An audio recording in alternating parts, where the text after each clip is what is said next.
Di zaman penuh godaan, ramai wanita tampak beriman, namun tanpa sedar langkah tersasar. Derhaka suami jadi penghalang.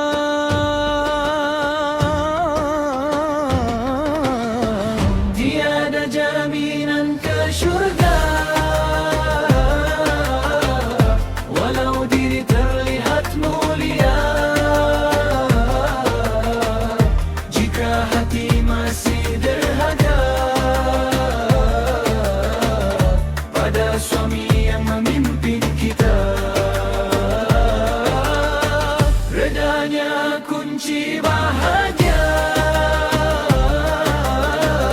walau dia bukan sempurna.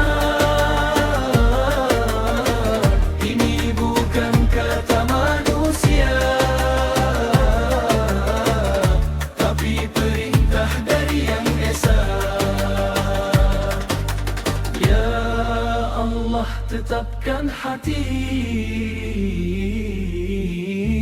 dalam taat hingga kematian. Ke surga, walau diri terlihat mulia, jika hati masih derhaka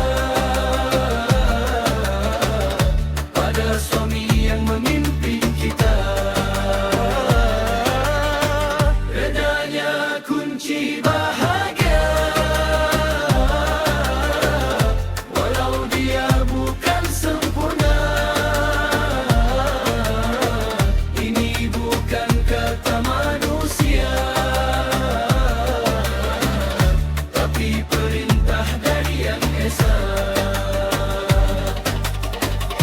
Ya Allah, tetapkan hati